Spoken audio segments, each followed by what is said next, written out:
Muy buenas, críticos. El episodio 20 sí que nos deja una cosa muy clara, y es que el plan de Tiasi comienza a encajar. Y no precisamente porque tengamos todas las respuestas, porque todavía no, pero conocer todas las piezas que este tenía en juego se está volviendo cada vez más interesante. Hasta ahora teníamos objetos raros, pistas extrañas, localizaciones, pero ahora parece que todo comienza a unirse. Pero tranquilidad, porque no solo vamos a repasar lo ocurrido en el episodio como siempre, con un resumen más detallado que nunca, sino que creo que el análisis va a ser clave. Si os gusta este tipo de contenido, dejad un buen like que os vea yo y suscribiros si aún no lo estáis, porque es la manera más clara de apoyar al canal. Además, la campaña 4 está empezando a entrar en una fase en la que sinceramente no te puedes perder ni un solo detalle, y para eso estoy yo aquí. Y ahora sí, vamos con el resumen detallado de lo ocurrido en el episodio 20. ¡Al lío! El episodio empieza con la mesa de los Seekers viajando por la noche eterna, en un momento bastante tenso y oscuro. Están de guardia durante la noche y bajan el cuerpo de Dame Seremai al suelo para descansar. La situación ya es incómoda de por sí, pero la conversación que tienen añade todavía más peso a la escena. Octis reflexiona sobre su familia y deja caer algo importante. No todos son malvados, pero todos viven bajo la presión constante de impresionar a su padre, Primus Taconis. Esto humaniza un poquito a la familia, pero al mismo tiempo deja claro que hay una jerarquía muy fuerte y probablemente muy peligrosa detrás. En este contexto, Baelus decide usar la piedra del canto nocturno y Brennan le plantea una lección muy directa. Puede intentar comunicarse con el alma de Dame Seremai o con la de Tertia Taconis. Baelus elige a Tertia, y esto ya es significativo, porque indica que buscan respuestas relacionadas con los Taconis más que con lo ocurrido recientemente. El espíritu de Tertia aparece con forma humana, ligeramente más joven, y su actitud es muy llamativa porque no muestra miedo. Está tranquila, incluso en paz, convencida de que morir no es algo terrible y de que ha vuelto finalmente a casa. Esto choca bastante con la percepción habitual de la muerte y hace sospechar que hay algo más detrás de todo esto. Pero justo cuando parece que la conversación puede dar respuestas importantes, ocurre algo completamente inesperado. Una especie de garra formada por sangre y hueso baja del cielo y se la lleva por la fuerza. Tertia desaparece diciendo que no tiene miedo, pero la forma en la que es arrancada deja una sensación muy clara de que esto no es un proceso precisamente natural. Este momento establece una idea clave desde el principio del episodio: la muerte no es estable en este mundo. A partir de aquí pasamos a los Skimmers. Voler está en su despacho del Arcanate, trabajando cuando llega Murray con documentación relacionada con las prácticas del Penteveral en el museo. Están organizando el traslado de artefactos entre distintas salas del edificio y revisando solicitudes de estudiantes, pero detectan algo que no encaja. Demudus Blix no aparece en ninguna de estas. Esto les preocupa inmediatamente porque conocen bastante bien a Demudus. No es alguien que desaparezca sin más ni que pierda una oportunidad así. Era un ilusionista muy talentoso, actuaba en el mercado y tenía cierta relación con Voler, incluso una admiración mutua. Además, era alumno del Penteveral. Uno de sus rasgos más distintivos era su capacidad para cambiar el color de las llamas de las velas a azul, algo que en este episodio pasa de ser un detalle curioso a convertirse en una pista clave minutos después. Mientras tanto, Azune se dirige al Palazzo Davinos con los mariscales arcanos y su jefe actual, Arondus Henfasen, para investigar lo ocurrido allí. Sin embargo, antes de llegar decide desviarse al Arcanate para hablar con Murray y Voler. Aquí plantea un plan bastante agresivo y calculado: manipular la investigación desde dentro para sembrar sospechas contra la familia Taconis. Su idea es plantar pruebas y provocar que los propios mariscales vean indicios de que allí ocurrió algo terrible causado por los Taconis. Murray duda porque el plan implica alterar activamente la percepción de los hechos, pero Azune insiste en que es necesario y les invita a participar cuando llegue el momento. En paralelo, Halandil presencia la llegada de una comitiva muy importante, la del rey de Timony, final del episodio anterior. Sin embargo, se revela que el rey no está presente, lo cual ya es raro, y en su lugar llegan su hermana y los llamados sabuesos del rey. Este detalle añade una capa política muy fuerte importante, porque indica que lo que está pasando en Dol Maquiar ha llamado la atención de poderes externos. Hal interactúa con ellos, se presentan y de hecho le reconocen por su trabajo, lo que también refuerza su posición dentro de la ciudad. Cuando le preguntan por un lugar donde poder mezclarse con la gente, él recomienda la taberna Seven Stars, núcleo de actuación de nuestros skimmers. Después volvemos al teatro de Halandil, donde se está preparando su obra, cuyo estreno está previsto en aproximadamente una semana. Todo parece ir según lo planeado, pero hay un problema. El responsable de los efectos mágicos, Misha Undragor, no ha aparecido ese día. En este momento no saben por qué, pero esto se convertirá en una pieza clave poco después. Regresamos entonces al Palazzo Davinos. Azune ya está allí con su jefe Heimfasen supervisando la investigación. Encuentran una sala con señales claras de violencia, como una mesa marcada por un golpe y rastros de impacto en las paredes, pero todo rastro mágico ha sido completamente eliminado. Esto es muy importante porque confirma que alguien ha limpiado la escena de forma deliberada y muy eficiente. Azune aprovecha este momento para manipular la situación, utiliza sus habilidades para ganarse la confianza de Arondus Heimfasen y consigue que le revele algo importante. Alguien de muy alto nivel pidió específicamente que él se encargara de esta investigación. Además, deja caer que quiere vigilar de cerca a Halandil y su teatro, sin explicar el motivo, lo que introduce todavía más tensión política. Es en este punto cuando entra en juego el plan de Azune. Murray y Volair se infiltran en el palacio y, usando magia, recrean la masacre delante de uno de los inspectores como si fuera un recuerdo grabado en el lugar. No están inventando nada, le muestran lo que realmente ocurrió.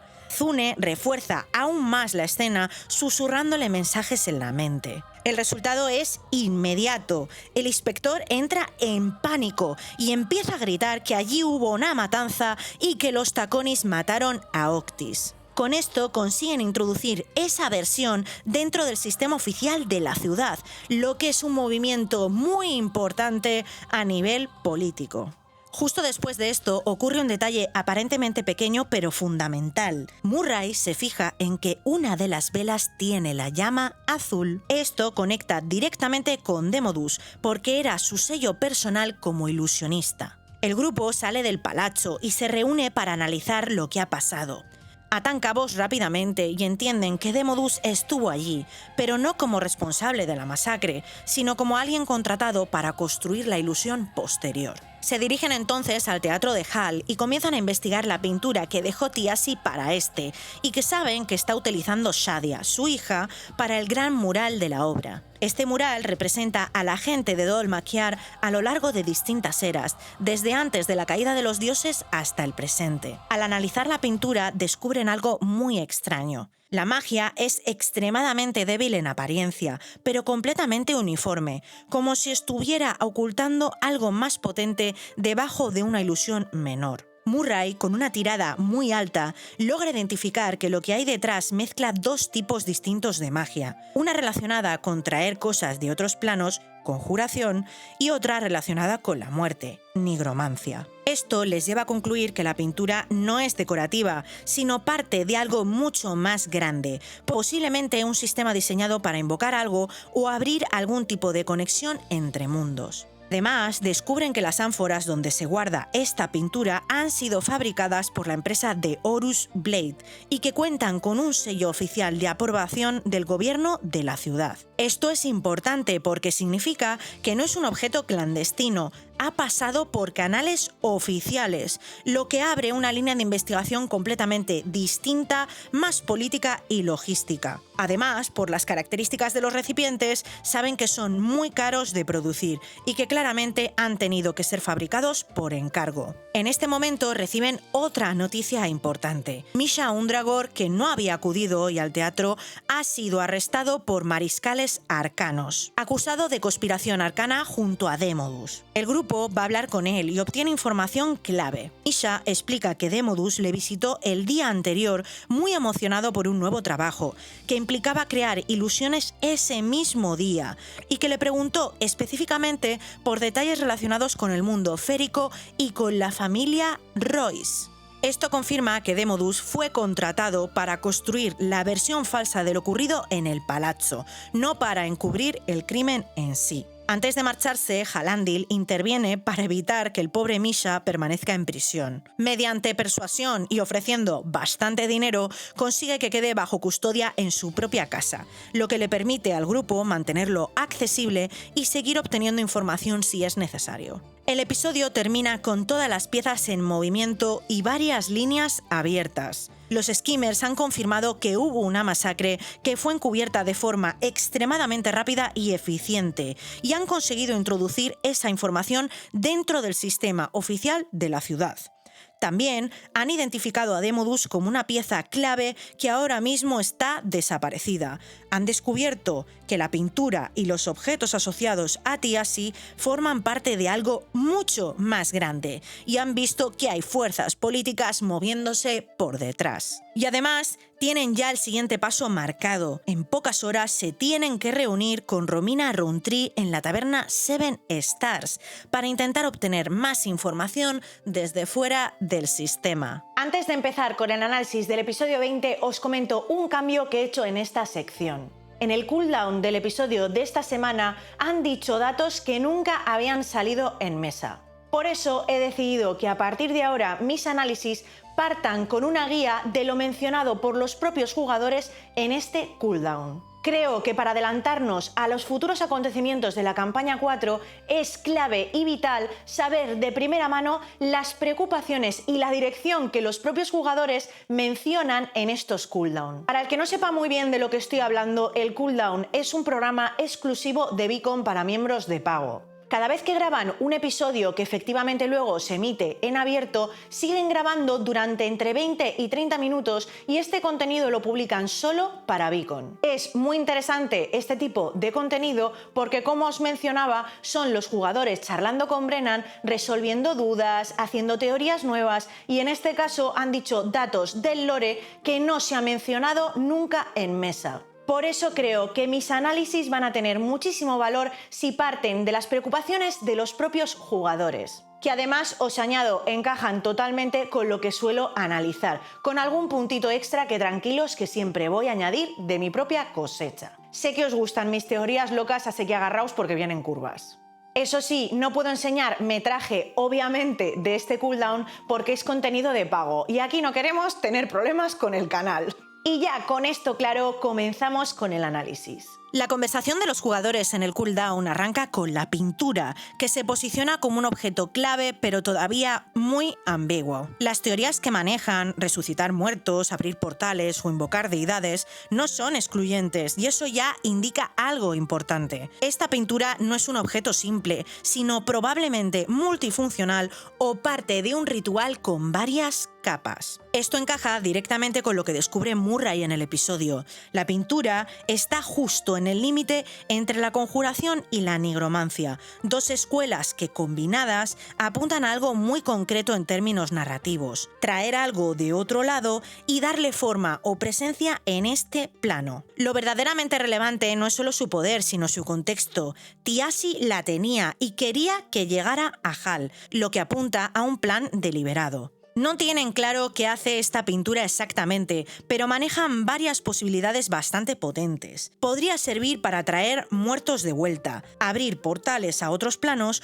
o incluso invocar criaturas. Lo importante no es solo lo que hace, sino por qué la tenía Tiasi y por qué quería específicamente que llegara a su hermano Hal. Aquí es donde entra una lectura que se está comentando bastante en comunidad. La pintura podría no ser el efecto sino el medio, es decir, no sería el hechizo final, sino una herramienta dentro de un proceso mayor, algo que necesita activarse junto a otros elementos, como el resto del kit Tiasi del que hablaremos en el siguiente punto. Y ahí encaja otra teoría interesante: la pintura podría funcionar como un ancla o una puerta estable. No solo abriría algo, sino que lo mantendría abierto o fijaría algo entre planos. Esto conecta directamente con otros conceptos que han salido en la campaña, como los puentes mencionados en en la carta de Tiasi, o el hecho de que ciertos objetos parecen diseñados para interactuar entre distintos planos. Los recipientes de la propia pintura también parecen ser claves. La cerámica tiene hasta un sello oficial de aprobación del gobierno, lo que implica dos cosas: que son extremadamente caros y que han sido fabricados por encargo, no son precisamente genéricos. Esto abre una línea de investigación muy clara en torno a Horus Blade, dueño de la empresa Mano y Rueda, donde se fabricaban estos recipientes. Aquí hay otra capa interesante que se comenta bastante. Si estos recipientes están regulados, alguien ha tenido que autorizarlos. Y si están personalizados, alguien definió exactamente para qué debían usarse. Eso convierte algo que parecía un mero detalle estético en una pista política y logística muy fuerte. No es solo preguntarnos para qué sirve, sino quién la encargó, quién la aprobó y quién permitió que algo así existiera dentro del sistema oficial de Dol Maquiar. Podemos establecer una conclusión muy clara, que la pintura no es solo un objeto poderoso, es una pieza dentro de algo mucho más grande, está claramente conectada a otros artefactos y además ha dejado un rastro en el mundo real, permisos, encargos que los skimmers pueden investigar. Ojo, porque la pintura no está aislada, se conecta directamente con otros elementos que Tiasi dejó atrás tras su muerte. Por un lado, la piedra del canto nocturno, que fue robada por él y Thimble y que ahora mismo porta Belus en la mesa de los Seekers. Y por otro lado, esa especie de ataúd o caja con una máscara dentro. Todo esto construye una idea muy clara. Tiasi estaba ensamblando algo dentro de un plan mucho más grande, y todos estos elementos parecen estar conectados. El ataúd o caja, que no terminan de definir muy bien qué aspecto, y sinceramente me es complejo traducirlo por lo que dicen en mesa, es especialmente relevante porque mezcla, por un lado, propiedades interdimensionales. Por otro, tiene una reacción física directa, ya que Taissa cae inconsciente en cuanto toca la máscara de su interior. Y tiene una construcción deliberada con materiales simbólicos: madera del norte, fósiles de Silandri, donde murió la diosa élfica, y placas de un templo halfling. Esto apunta a un artefacto compuesto con intención mágica y narrativa, no a reliquias puestas juntas independientemente. ¿Por qué se hizo Tiasi con todos estos objetos? Esa es probablemente una de las preguntas más importantes ahora mismo, porque cada vez está más claro que no eran piezas sueltas, sino parte de algo más grande y planificado. Y aquí es donde entra una figura que, en mi opinión, está pasando demasiado desapercibida: Thimble. ¿Puede que Thimble sepa más de lo que parece? Porque hay algo que no termina de encajar. Thimble parece que está en un estado de shock constante por la muerte de Tiasi, lo cual es totalmente lógico, pero al mismo tiempo no está mencionando absolutamente nada sobre sus planes, y a mí esto me chirría bastante. Si eran prácticamente hermanos de sangre, compañeros de por vida, gente que operaba junta, ¿de verdad Thimble no sabía nada? Ni una pista, ni una sospecha, ni una intuición de lo que estaba preparando Tiasi. Pues a mí me cuesta creerlo. Además, ya sabemos algo clave: Thimble participó directamente en el robo de la piedra del canto nocturno. Esto es muy importante porque demuestra que Tiasi sí confiaba en ella para operaciones críticas en torno a estos objetos. No la estaba manteniendo al margen, era parte activa de sus movimientos. Entonces mi pregunta es bastante directa: si Thimble estaba dentro para algo tan importante como robar la piedra, ¿por qué aparentemente queda fuera del resto de objetos? ¿Por qué no hay ninguna referencia que supiera algo sobre el ataúd, la pintura o el resto de este kit Tiasi? Aquí hay varias posibilidades que personalmente me encajan. Puede que Tiasi compartimentara la información y que cada persona tuviera solo una parte del plan, lo que explicaría que Thimble no tuviera la visión completa. Esto protegería el plan en caso de que uno de sus aliados quedase incapacitado o fuera arrestado e interrogado. Encaja muy bien este modus operandi con Tiasi, si tenemos en cuenta la forma de comunicarse tan críptica de la carta del pasado episodio 19. También puede ser que Thimble sí sepa más de lo que dice, pero está ocultándolo, ya sea por protección o porque todavía no confía del resto en el resto del grupo. Y luego está mi opción más simple, pero igual de válida: que nadie le haya hecho las preguntas correctas todavía. Porque esa es otra. A veces no es que un personaje oculte información, es que el grupo no ha ido al sitio adecuado a buscarla. Y ahora mismo las mesas están totalmente desperdigadas por Ahriman. En cualquier caso, Zimble está claramente conectada a una de las piezas más importantes del puzzle, y eso automáticamente la convierte en una fuente potencial de información clave. Y viendo cómo se están cruzando ya las tramas entre mesas, con el retorno tanto de los Soldiers como de los Seekers a Dol Maquiar, creo que va a ser especialmente interesante cuando los Skimmers tengan una interacción directa con ella en el evento de unión de mesas. Porque si alguien puede confirmar qué estaba haciendo realmente Tiasi, es ella. Tiempo al tiempo. La conexión de Volare con todos estos elementos eleva automáticamente el nivel del conflicto porque deja de ser un personaje más dentro de la historia. Os recuerdo que Volare es una máscara sintiente,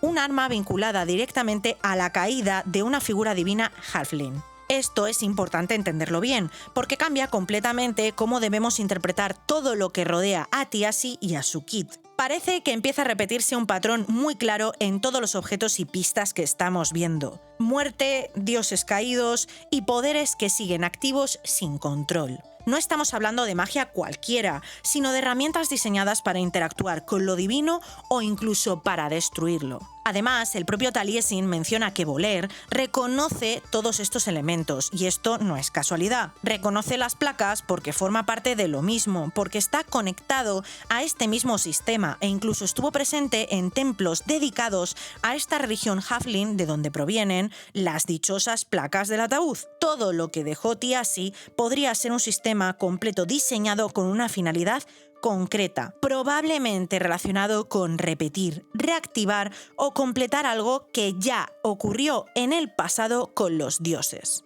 Aquí entra uno de los puntos más importantes del lore que se menciona en este cooldown. Marisa recuerda que tras la muerte de los dioses, los celestiales se volvieron salvajes. Perdieron su referencia, su propósito y su control, y dejaron de ser entidades inherentemente buenas. De hecho, a día de hoy, encontrarse con un celestial es prácticamente sinónimo de muerte. Y aquí hay una clave narrativa muy potente que hay que entender. Los Skimmers dentro de la historia no saben prácticamente nada sobre los celestiales, pero nosotros como audiencia sí lo sabemos gracias a lo que se ha visto en la mesa de los Seekers. Esto genera una tensión directa, porque están manipulando elementos que podrían estar relacionados con este tipo de criaturas sin ser conscientes del riesgo real. Si los celestiales quedaron descontrolados tras la caída de los dioses, entonces es inevitable que nos hagamos una pregunta. ¿Qué pasa con las herramientas que estaban diseñadas para enfrentarse a ellos o incluso a los propios dioses? Porque esas herramientas no desaparecen, siguen ahí, y en un mundo sin equilibrio divino pasan a ser todavía más peligrosas. Y aquí entra un punto que creo que es clave y que no parece casual: el interés de los Cormorai por todo el ala Joy. Esto no encaja como un movimiento aislado ni administrativo, sino como algo mucho más estratégico. Si el ala Joy está vinculada a artefactos, conocimiento o recursos relacionados con este tipo de poder, ya sea contra dioses o contra celestiales, entonces tiene todo el sentido que una casa fragmentada como los Cormorai quieran hacerse con ese control. La lectura que para mí empieza a tomar forma es bastante clara. No estamos viendo intrigas políticas normales, sino movimientos de preparación. Preparación para algo más grande. Porque si la casa Cormorai está intentando reunir o controlar herramientas de este nivel, no lo hace por precaución menor, lo hace porque anticipa un conflicto serio. Y aquí es donde os lanzo una gran pregunta que me hago. ¿Qué saben los Cormorai de los planes de los Taconis? Porque si los Taconis están intentando alzar o crear su propio celestial, entonces el movimiento de los Cormorai deja de ser defensivo y empieza a aparecer una respuesta directa. Esto abre una posibilidad bastante potente: que no estemos ante conspiraciones aisladas, sino ante una escalada progresiva hacia un conflicto abierto entre casas. No solo político, sino mágico, con herramientas diseñadas para enfrentarse a entidades que ni siquiera deberían estar en juego. Y si esto es así, lo que estamos viendo ahora no es el conflicto en sí, es la fase previa, la preparación. Y para mí puede que este sea el gran choque de la campaña 4. Las casas fragmentadas luchando entre ellas y poniendo en riesgo a todo Ahriman en el proceso. Luego Liam añade una capa más de contexto que amplía todavía más la escala del problema. Cuando los dioses llegaron a este mundo no vinieron solos, sino que trajeron consigo a sus parejas o equivalentes, entidades vinculadas a fuerzas elementales como la Madre del Fuego, la Reina de los Demonios, la Madre Tierra o el Padre de los Vientos, además de su conexión de algunos con el mundo férico.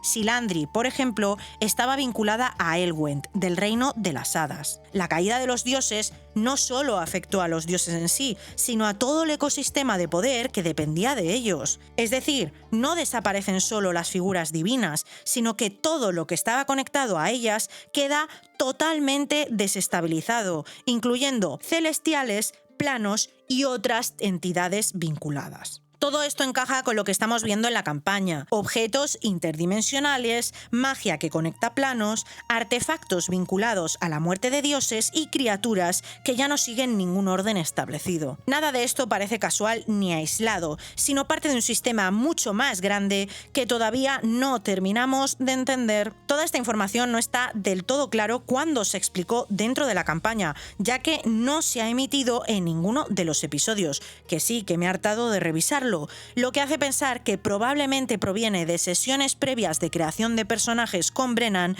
en las que les explicó cierta historia sobre Ahriman. Este bloque es probablemente el más importante a nivel de trama, porque cambia completamente cómo debemos interpretar todo lo que vimos en el Palazzo Davinos hace ya muchos episodios. Hasta ahora, la sensación era que estábamos ante una escena manipulada con ilusiones y engaños relativamente normales por parte de los Taconis, pero lo que aclara Brennan en el cooldown desmonta esa lectura y la sustituye por algo mucho más serio, rápido y organizado por parte de esta casa. Brennan deja claras 3 cosas críticas que hay que entender bien porque son la base de todo. Los Taconis no usan ilusiones, solo dominan la nigromancia, lo que significa que no tienen la capacidad de crear ese tipo de engaños visuales complejos. Por eso contratan a Demodus, que sí es especialista en ilusiones. Sin embargo, aquí viene el giro importante. Demodus no fue quien encubrió la masacre. La limpieza real del palazzo se hizo la misma noche en la que ocurrió todo, utilizando magia de abjuración, que funciona básicamente como una lejía mágica capaz de borrar rastros, eliminar pruebas y dejar la escena completamente limpia. Pero los Taconis no podían dejar el Palazzo Davinos totalmente limpio o vacío de magia, ya que sería algo que levantaría aún más sospechas. De ahí que contraten a Demodus. Cuando los Skimmers llegan, de hecho, horas después de la masacre esa misma noche, todo ya estaba perfectamente limpio. Esto cambia completamente la lectura de la situación, porque implica que la conspiración fue muchísimo más rápida y eficiente de lo que parecía en un primer momento. Alguien tomó decisiones clave en cuestión de horas y ejecutó un encubrimiento perfecto en una sola noche, lo que sugiere que había preparación previa, recursos y probablemente más actores implicados de los que creíamos.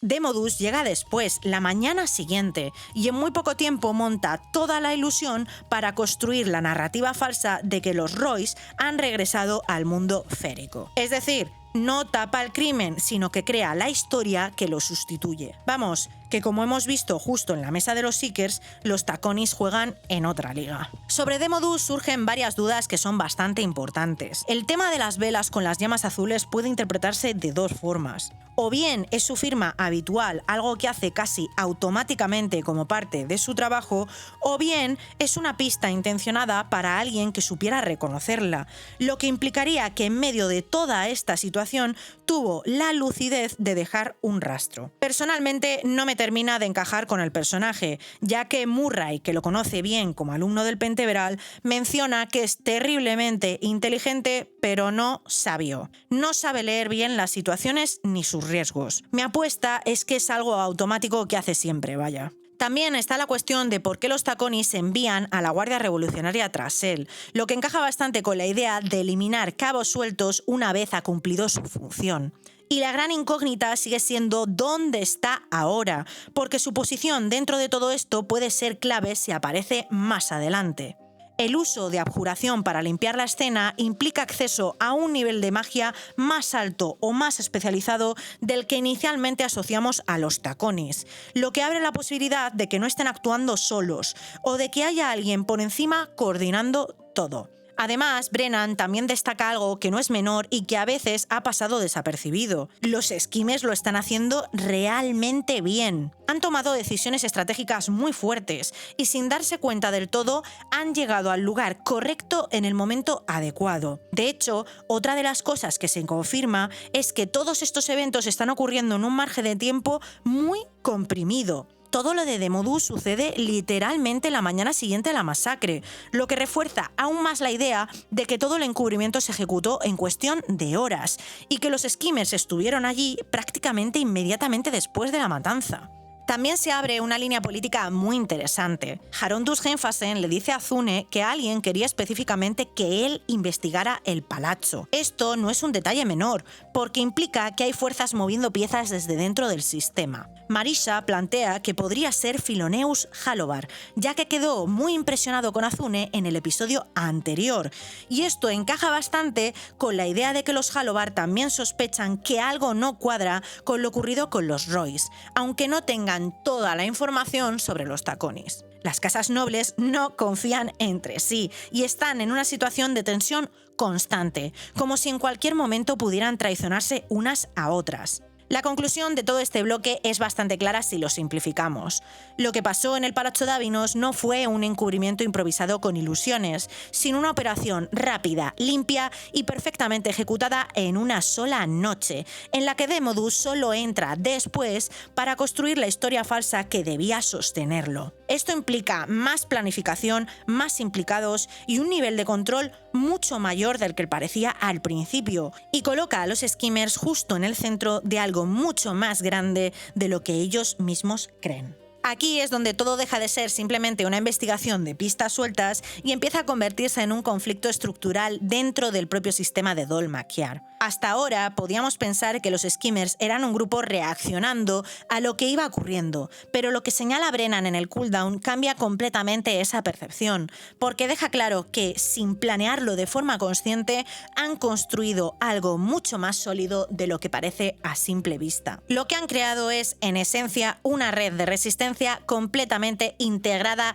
dentro del sistema de la ciudad. No es una rebelión abierta ni un grupo oculto que actúa desde fuera, sino algo mucho más inteligente y peligroso. Una estructura que funciona desde dentro, aprovechando sus propias vidas. Han conectado sus trabajos, sus relaciones familiares y sus posiciones sociales con la investigación, lo que les permite moverse sin levantar sospecha ninguna. Tienen acceso a instituciones clave como el Arcanate, el programa del Penteveral y a distintos entornos donde pueden intercambiar información de forma muy natural. El ejemplo más claro es precisamente ese cruce entre Voller y Murray a través del Arcanate, que no parece una reunión forzada, sino algo orgánico dentro de sus rutinas. Esto es importante porque significa que ya no dependen de coincidencias o encuentros puntuales. Han construido excusas constantes para verse, hablar y avanzar en la investigación dentro de distintos ámbitos de la ciudad. Y aquí está la clave, esto ya no es un grupo improvisando, es una estructura organizada que empieza a operar dentro del sistema político contra el que se están resistiendo. Además, todo esto conecta directamente con otro elemento que probablemente va a ser clave en el futuro de la campaña, que es el teatro de Hall. No estamos hablando de un simple escenario o un lugar cultural, sino de un espacio que históricamente servía para glorificar a los dioses, lo que lo convierte en un lugar cargado de significado y posiblemente también de poder. Esto hace que no sea descabellado pensar que pueda convertirse en un punto central para eventos importantes de la trama, ya sea a nivel político, ritual o incluso como lugar donde confluyan varias de las tramas que se están construyendo. Que el teatro podría actuar como punto de convergencia, no solo narrativo sino mágico, especialmente si lo conectamos con todo lo que estamos viendo de objetos interdimensionales, rituales y vínculos con lo divino. Si hay un lugar donde tendría sentido que ocurra algo grande relacionado con los dioses en Dol Maquiar, es precisamente un sitio que ya estaba diseñado para este tipo de función en el pasado. A estas alturas de la campaña, los skimmers ya no están improvisando ni reaccionando a lo que ocurre, sino que tienen varias líneas de investigación abiertas al mismo tiempo que además están conectadas entre sí. La primera línea de investigación clara es la reunión con Romina Rowntree en la taberna Seven Stars dentro de unas pocas horas. Romina es un contacto directo del grupo, concretamente ligado a Azune. Es alguien que Azune ya conoce de antes, de su vida previa y de sus movimientos dentro de la ciudad. Y por eso es a ella a quien decide acudir ahora que la cosa se ha puesto seria con el Palazzo Davinos y todo lo que hay alrededor. Romina está bien posicionada en Dol Maquiar en términos de información, no porque tenga un cargo oficial, sino porque se mueve en círculos donde circulan rumores, favores y contactos. Van a hablar con ella por dos motivos claros. El primero es validar sospechas sobre lo ocurrido en el Palazzo Davinos, especialmente si hay movimientos de casas o rumores que ellos no pueden ver desde su posición. El segundo es abrir nuevas líneas de investigación, porque alguien como Romina puede conectar nombres, lugares o eventos que para ellos ahora mismo están separados. La segunda línea es probablemente una de las más urgentes: encontrar a Demodus Blix. Es un testigo directo de lo ocurrido en el Palazzo Davinos, aunque no participara en el encubrimiento inicial, y sabe exactamente qué le encargaron hacer y en qué condiciones. El hecho de que los Taconis lo estén buscando refuerza su valor como pieza clave,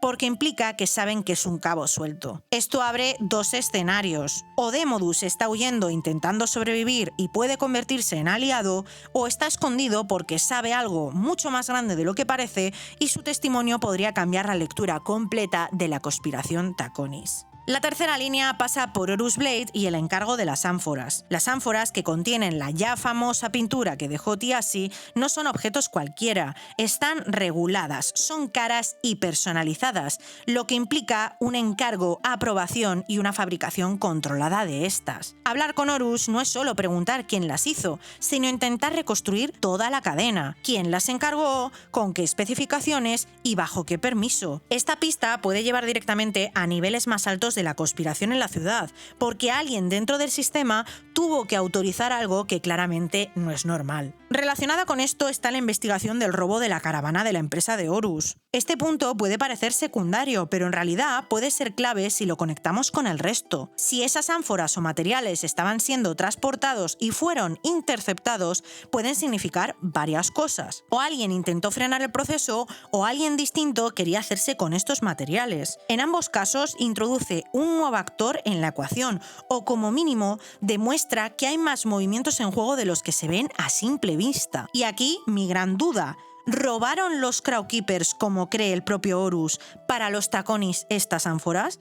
Si los Taconis no las habían encargado, ¿quién y para qué lo hizo? El ataúd sigue siendo otra línea abierta fundamental. No es solo un objeto extraño que dejó Thiassi, es un artefacto extremadamente raro. Entender qué hace exactamente o cómo se activa la máscara que contiene puede ser clave para entender el plan completo de Thiassi. Este tipo de objetos no están pensados para usarse de forma aislada, sino en conjunto, lo que refuerza la idea de que cada pista no es independiente, sino parte de un mecanismo mayor, y conocer bien cada uno de los objetos del kit Thiassi puede reconstruir sus intenciones y el plan que dejó huérfano tras su muerte. Por último, está la visita del rey de Timony, o al menos de su comitiva real. Este punto introduce una capa política mucho más grande que puede afectar directamente a todo lo anterior. Una visita de este nivel nunca es casual y suele implicar seguridad, protocolo y movimientos internos dentro de la ciudad. Esto puede tener varias lecturas, desde una simple coincidencia temporal hasta un intento de ejercer presión, inspeccionar la situación o incluso participar indirectamente en lo que está ocurriendo con el resto de casas fragmentadas, miembros del Consejo Revolucionario. Si juntamos todas estas líneas, lo que vemos es un tablero con varias piezas moviéndose a la vez. Demodus es la pieza urgente, Horus y las ánforas son la pista estructural, el robo de la caravana introduce posibles nuevos actores, el ataúd conecta con el núcleo del misterio y la visita real añade presión externa al sistema de Dol Maquiar. La clave para los skimmers ahora no es solo investigar, sino decidir bien el orden y entender qué puede explotar antes. porque varias de estas líneas tienen pinta de cruzarse muy pronto. Y como dice Marisa, no tienen tiempo para todo, así que toca decidir a qué dar prioridad. Hay varios detalles alrededor del episodio y del cooldown que no afectan directamente a la trama, pero que se ayudan a entender mejor cómo están construyendo la historia y los personajes, y algunos son bastante reveladores si te fijas bien. Uno muy interesante es que Liam O'Brien compartió en el Discord de Beacon la imagen real que utilizó como inspiración para el teatro de Hall, y esa imagen corresponde al teatro de Epidauro, en Grecia. Esto no es solo un detalle visual bonito, porque estamos hablando de uno de los teatros más importantes de la antigua Grecia, diseñado no solo para representar obras, sino para reunir a miles de personas en torno a un punto central con una acústica perfecta. Es un espacio pensado para concentrar atención, presencia y, en cierto modo, algo cercano a lo ritual. Esto encaja directamente con lo que sabemos del teatro de Hall dentro de la campaña, que no es simplemente un escenario, sino un lugar que servía históricamente para glorificar a los dioses, concretamente a Azgra. La referencia no es casual. Liam está apuntando a un sitio que no solo es grande, sino que tiene ese componente de lugar de poder donde mucha gente mira hacia un mismo punto. Y esto conecta bastante con una teoría que tengo, que es que el teatro podría funcionar no solo como un espacio narrativo más, sino como un punto de convergencia de energía, fe o incluso rituales, especialmente viendo todo lo que está pasando en esta campaña en torno a los dioses, planos y objetos interdimensionales. Otro detalle que me ha llamado bastante la atención es lo que hace Marisa con Murray fuera del propio juego. Lleva siempre gemas encima, igual que su personaje.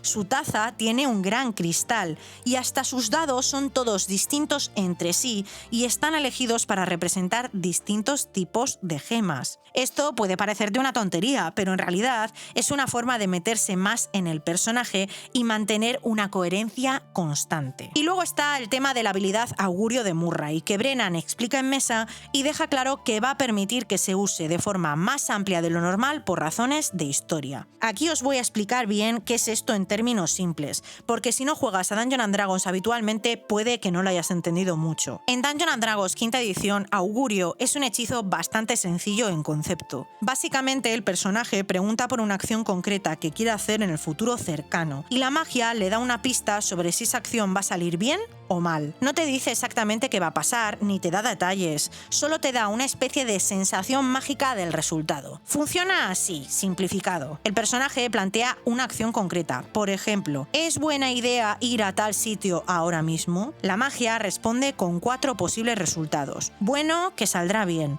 Malo, que saldrá mal. Ambos, que puede salir bien o mal. O nada, que es que no hay un resultado claro. Es importante entender que no es una predicción exacta del futuro, sino una orientación bastante vaga. Es como un presentimiento mágico, no un spoiler de lo que va a pasar. Lo interesante aquí es lo que dice Brennan, que va a permitir que Murray use este hechizo más allá de lo normal. Esto en términos prácticos significa que lo va a integrar más en la narrativa, no solo como una tirada puntual. Y esto encaja bastante con lo que se comenta en comunidad, que es que Murray, con todo el tema de las gemas, podría estar funcionando como una especie de canal o foco de percepción más amplio de lo habitual en una maga de adivinación como es su clase. Es decir, augurio podría dejar de ser solo un pregunto y me dicen si sí o no, y pasar a ser una herramienta para leer mejor lo que está pasando a un nivel más profundo, especialmente en una campaña donde hay tantas capas de información oculta, planos y magia que no se entienden bien del todo.